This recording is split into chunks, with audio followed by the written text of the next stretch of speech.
Dünyanın en kıskanç ülkeleri adı açıqlanıb.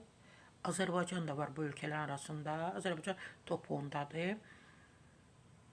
Ölkələr deyəndə ki, kişilərdən danışıq, elə qadınlardan da danışaq ki, qısqanc kimdir? Təbii ki, sorğu keçiriblər. 2024-cü ilin məlumatlarının ortalaması ilə hazırlanan qlobal hesabatda kişilər arasında qısqanclıq səviyyəsinin ən yüksək olduğu ölkələr açıqlanıb. Təbii ki, mən də istinad edirəm bizim media. Qadının kişi dostları ilə çölə çıxmasına icazə verirsinizmi? Qadının sosial media istifadəsinə nəzarət meyli və telefon yoxlama vərdişləri əsasında hazırlanıb. Yəni sual, qadının kişi dostlarıyla çölə çıxmasına icazə verirsinizmi?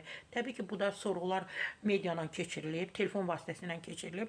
Siyahıya 82% göstərici ilə Türkiyə başçılıq edir. Türk kişilərinin 67%-i qadının gecə çölə çıxmasını qətiyyən qəbul etməyəcəyini bildirib.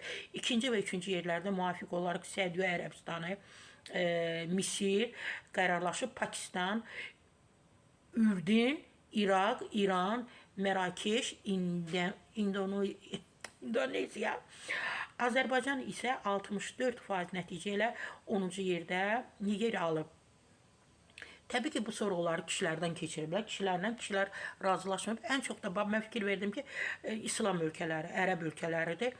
Kişilər hər şeydir. Kişilər hər şeydir.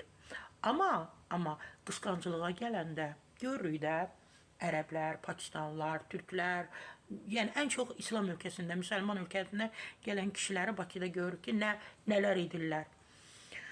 Allah qadınlarımızı qorusun. Elə qadınlarımız kişi kimi olsun, işləsin, ayaq üstə durmağa bacarsın, qısqanclıq da olmasın ürəklərində. Sarı Səfrə Bahadur'da.